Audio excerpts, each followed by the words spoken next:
This is the stock control arm off of our Honda Talon, and this bad boy is RaceCo's LTR control arm. We're gonna be installing this long travel suspension today. We're gonna weld on some of our jack points, and then we're gonna go test this thing in the desert and see how it does. All right, let's get to work.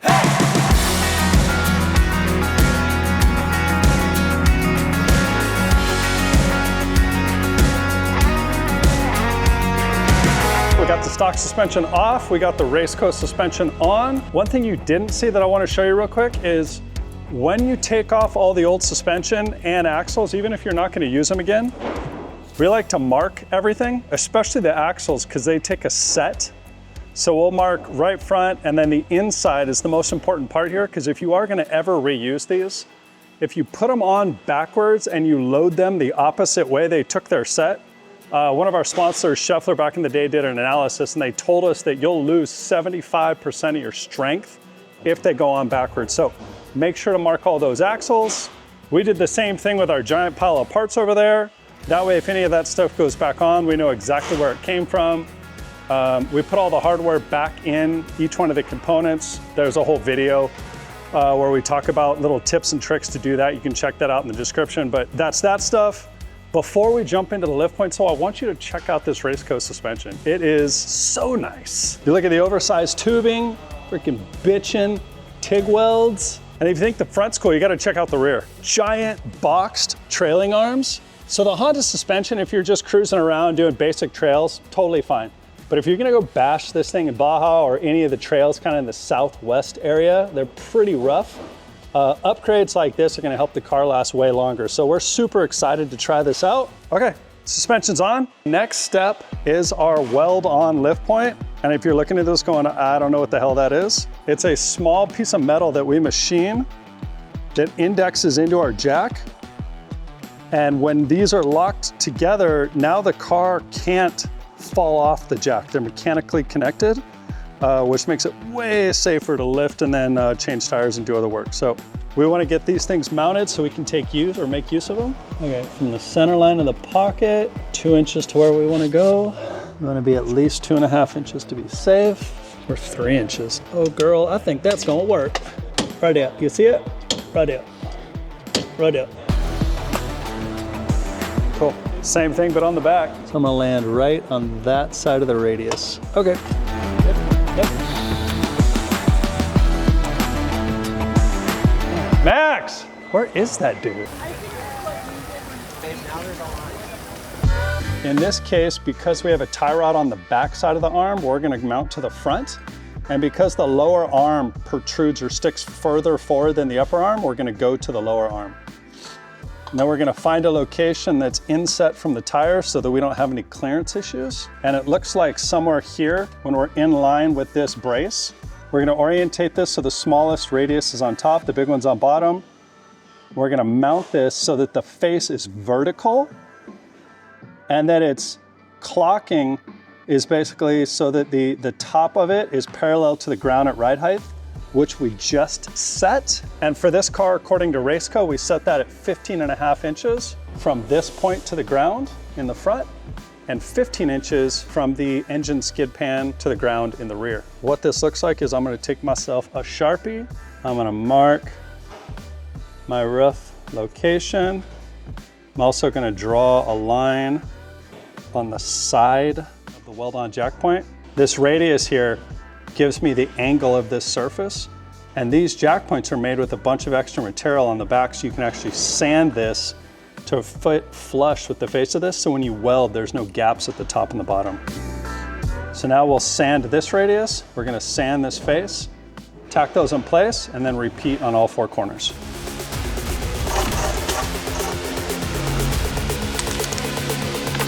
All right, we got a little ways to go still.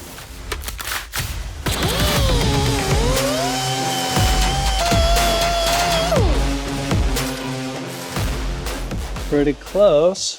Sand a little angle into it because right now it's kind of crooked.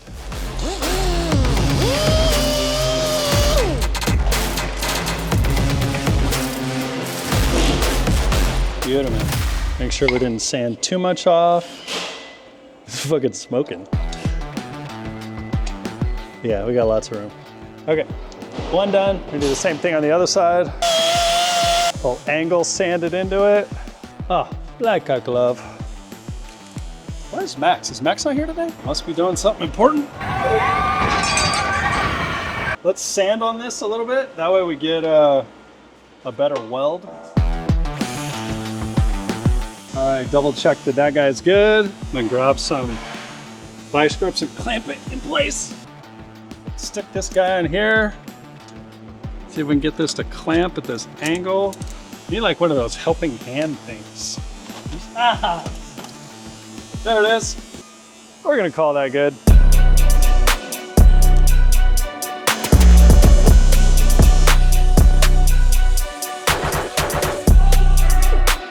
Nice and shiny.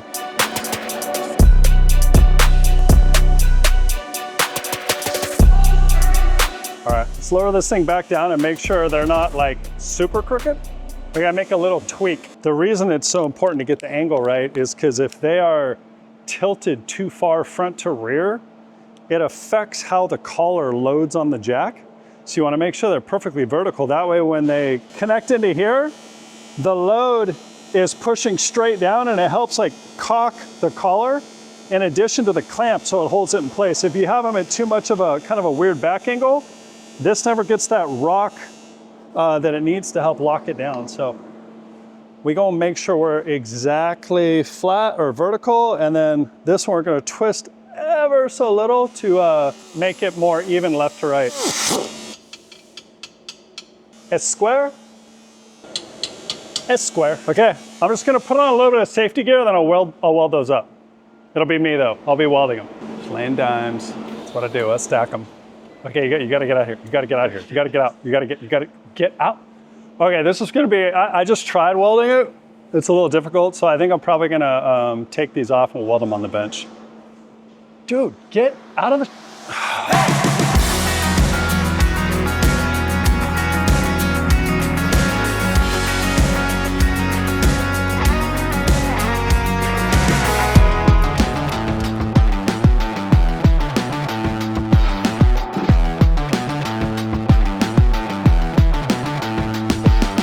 As you can see, I have welded everything. So now it's time to go to powder. All right, we just got everything back from powder. It is looking super shiny. Arms look better than ever. Weld on jack points are looking fire.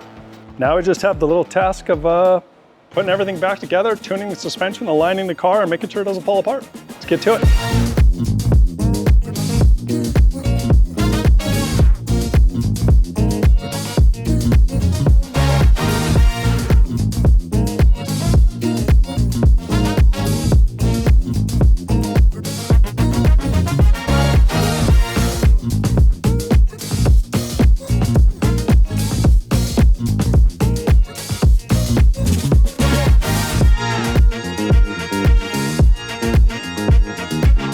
Finally got the new suspension on, thank you baby Jesus. We also got the new brake lines on, so now it is time to bleed the brakes.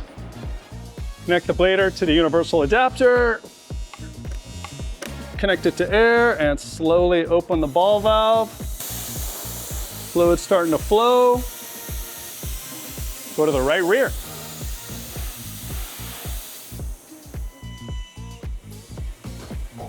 Come on, buddy, come on. There we go, there's all kinds of juicy stuff there. And we can see all those air bubbles kind of flowing right now. We'll be looking for all those to go away. Once those are gone, we know the air is out of the line set for this caliper. Nice and clear. I don't see any more bubbles. There we go. See that initial fluid come through and the bubbles come through. It tells us the whole circuit is open and that we are flowing. Now, sometimes it's a little hard to see the fluid in here when it's brand new. So we'll actually use the indicator on the bottle and that'll kind of let us know that this thing is still filling up. I'm not seeing any more bubbles coming through. Let it run for a little bit longer. But I think we can be pretty secure in knowing that this circuit has all of those air bubbles out, giving us that nice stiff brake pedal feel we want. All right, we just finished all the suspension. We? Install. Where were you? I was on a work trip. Okay, cool. Yeah, so why don't we describe what we did? It looks wider. So what we did was finish putting on the 4130 RaceCo suspension we saw in the shop. We did respring the car and we revalved it. So I'm super excited to get out in the desert and test this thing out, see how it goes. Let's test this thing. Rocks! Rocks! You know, believe it or not, it's kind of a non-event now compared to the way that it was. We're just kind of driving through. You know, it's almost like just going into the driveway of your house, right? Might want to talk to your contractor if your driveway's like this. Yeah, not like any driveway I've been in. Yeah, the car crawls way better. It does. With the changes that we made to the suspension, it's actually made it a little bit more reactive. Yeah. Sorry, car. See? Oh, that was easy. It would not have crawled up that before. Definitely not. Each one of these upgrades, starting with the tires, huge difference. Suspension, giant difference. New springs helped with the ride. And now that final piece with the valving, I mean, the thing's really starting to come alive now, right? Pretty comfortable in here. Doesn't look like it from the outside. The big thing when you're doing all this stuff, I mean, one, make sure that you got enough ground clearance so you're actually going to get over these things. But two, you just don't want to get the tire under any big rocks. And then you don't want to put anything too big down the center because it'll like hang up the middle of the car. Yeah, high center action, like an RV. Yeah, exactly. It'll kind of get stuck. I think we're stuck on one in the middle. What we should do is grab a jack, lift some wheels up, put some rocks under them, Okay. and get this side of the car up higher. And with rock, we'll have traction, and then we can just drive off of it.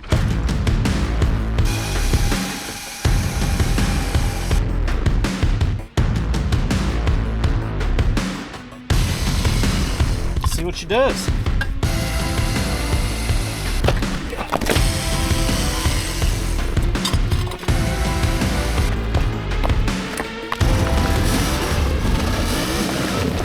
That's the front dick. We want to do that. Okay, No cool. way it pulls us downhill. We just get out. Yeah, I fooled you guys. You thought we were stuck, huh?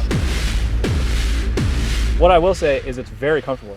And those hard hits, even in the desert, you feel those hard hits before. It's really supple and does not hurt your back at all. That's the really interesting thing is we did the tuning on the car for the bumps, but it translated directly over here in this car where, you know, you can do the work out there and then you can come to here and know that you're still gonna have a decent ride in the rocks. Yeah, this is awesome. So super happy so far. Really good change. On to handling. We're back here at the AGM loop for the third round. You're gonna set a time, I'm gonna set a time. Let's see what this thing can do. All right, you ready, Brian? Yep. 3, 2, 1, go!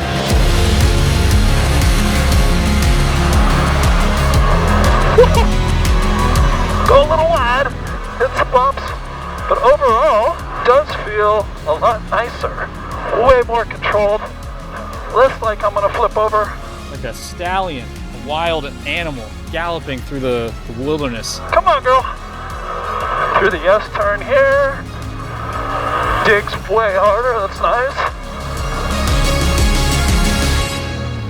44.03. Nice. How did the suspension feel? Suspension feels way better. You're way more confident in the car now. I think the wider track width helps with that. And the dampening package change was a big improvement. Awesome. Ready to go? I'm ready. Let's do it. Switchies. Switchies. Are you ready? Yep. 3.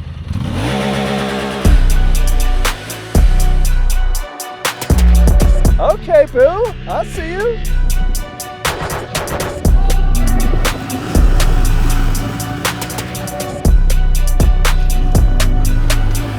You can see as the car's running through the S's, it's a lot flatter than it used to be. It used to roll over a lot more.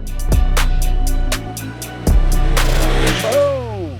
45-31. That was good. The car feels awesome. Way better, right? It's way better. It's just really confidence inspiring. And you don't get the this thing everywhere. No, it feels really stable, even when you're coming through terrain, you know, just the changing elevation. Yeah, I'm super happy.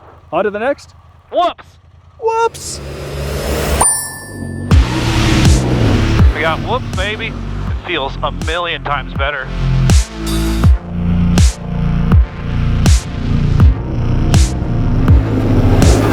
Having the best time of my life. I don't want to stop. I don't want Brian to go. I want to go. Let's do this. It feels way more controlled. I know you were saying that you are still seeing the rear end coming up. I am. I'm still seeing the rear buck a little bit. It does look like we're getting more of the travel. You're making more use into it, but it's also rising after. So there might be some more rebound stuff that we need to do. Yeah. And potentially, I may not be going fast enough into the big stuff. So I'm just sinking into it instead of staying up on top of it. But I don't have the confidence to push it any faster. Since the last time we've been here, these do look, they look like we got a little bigger. They feel much bigger than last time. I don't know. This is, okay. Yeah. So what I'll do is I'll jump in. I'm going to try to run the same speed as last time, not run faster. We'll do a little side-by-side comparison so we can see what the car looked like before and after. And then I'll do the same as you, kind of give a little feedback and go from there. Awesome. Yeah. Whoops!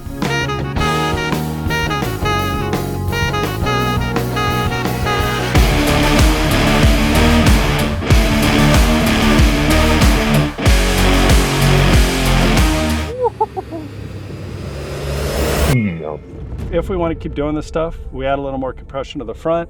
We'll look at slightly more progressive compression stack in the rear, and then maybe add a little bit of rebound. Okay. But this isn't the majority of what we're doing. So this is like a very special use case. Yeah. Everywhere else, the car is great. The ride quality is better. Like overall, I'm super happy outside of this one super specific thing. I'm still super stoked on the performance so far. I mean, I know it's not perfect and there's a lot of tweaking to be done, but even doing 40, like just cruising around, Oh, it feels good. it feels great. And when you think about it, we're basically right out of the box. I mean, we took a guess at everything and just put it together. So I'm really happy with it so far. All right, I am super impressed with everything that we did to the car. The rocks were better, the handling was better. We had a little bit of an incident in the rocks, but that had nothing to do with the car. I kind of had fun. It was fun, yeah. It was kind of fun watching you do it for the first time. So. Yeah, that was the first time I've ever had to do anything like trying to get unstuck with the jack. Where like no one's there to rescue you. Yeah, there's no one out here today, and I was far away. Yeah. So it was cool being able to get ourselves out of that and kind of, stack the rocks. I've never been in that situation before with the jack. No, but it shows you the value. Like, oh yeah. People talk about the investment, but dude, if you're in the middle of nowhere and you literally have no other way to get out, what's it worth to you? That was awesome. I mean, overall, I'm just super impressed with this platform and what you're able to do with it at the price point. I think if you had a Honda or you're looking to get a Honda, the thing that I would want to add to this is the order in which we do things. I think is kind of important. Which modification when, especially because we're all working on a budget, we need to kind of prioritize things. Right. For me, I would be seats and belts first. You can find a bunch of different vendors online. We prefer a shell seat like this because it is much safer. And at least a 5-point harness. You want to set something up with a sub strap so that you don't go underneath should something happen. Slide under the belts, that is. So seats and belts. Then after that, I do recommend an aftermarket cage is kind of the third upgrade. If you got a bunch of buddies, maybe you're doing a communication system, a radio and an intercom after that. But once you've got those basics, then I am moving outside the car, wanting to put on wheels and tires. These are a huge improvement over the stock tires on this because of the physical size. This is also a little more robust tire. Once you've got those going, the next thing is I'm jumping into suspension. Now, we did go with RaceCo, which is a full race tilt, chrome ollie, super badass suspension. There are other companies out there that you can use, so it's not that you have to do this.